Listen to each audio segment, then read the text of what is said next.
Brigida now on bounce. Wild deer and rabbits are adorable creatures, and seeing local wildlife in your yard can be fun and relaxing.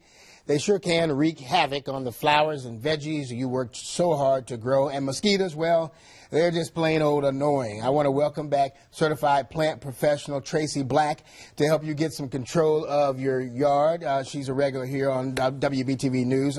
She's an associate at Pike Nurseries.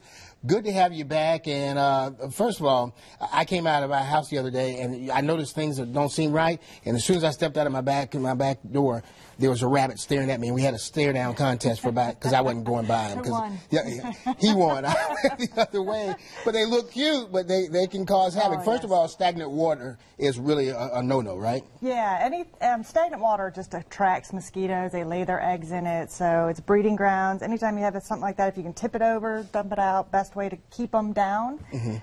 But there's some other ways. There's some plants that'll help with that, and the deer and rabbits, you're right, they're cute, but they can do damage to a garden. Right. So we have some different plant ideas that you can plant around maybe your garden or your garden or where you grill or where you're at. And they all look great, so it's not visually delightful, but they can help you with the Absolutely. pests. So the thing with mosquitoes is smell. Like we have the citronella plant, same thing that the candles come from. Lemongrass is wildness here. That has citronella oil in it. They don't like that.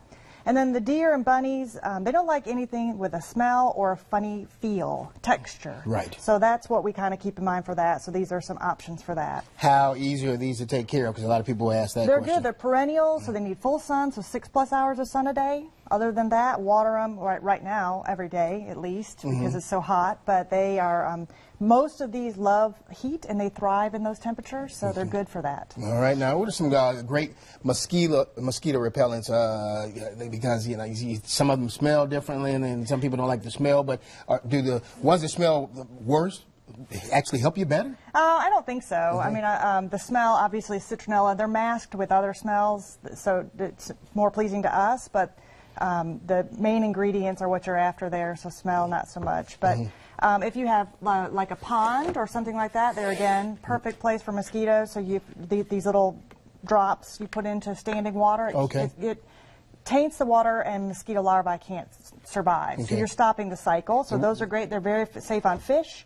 And so they work in fountains as well. Fountains, ponds, all of that, yeah. All right, quickly, anything else? Yeah, so these products here all work very well for spraying and putting around your gardens. They last a couple of weeks at a time. Right. And then we have also this Dynatrap. That's really a neat product. You have to plug it in, but it releases an attractant for the mosquitoes. Right. And CO2, which is what we emit, and brings them to us, and then it traps the mosquito and kills them that way. Pretty reasonably priced as well. Yeah, absolutely. That'll cover about a ½ acre of land. All right. Any other tips you want to give? Some great ones already. Well, the biggest thing, with the bunny and the deer is, just keep these kind of plants around. Don't feed them. Don't encourage them. Obviously, we don't want that. And then the mosquitoes, they're can be very dangerous for health-wise. Yeah, so absolutely. if you can treat your area around your home, it's better for you and your family. And we can help you out with that. All right, Tracy, always good to have you here. If you want to learn more about deer-resistant plants and how to control the unwanted critters in your yard, there's a free class this Saturday at Pike Nurseries. The classes begin at 9 a.m. The class actually begins at 9 a.m. For more information on locations, you can log on to WBTV.com, look in the Web Extra section under the Home tab. Once again, great ideas, Tracy. We appreciate you being here. Thank you for having us. All right, Brigida, back to you. All right.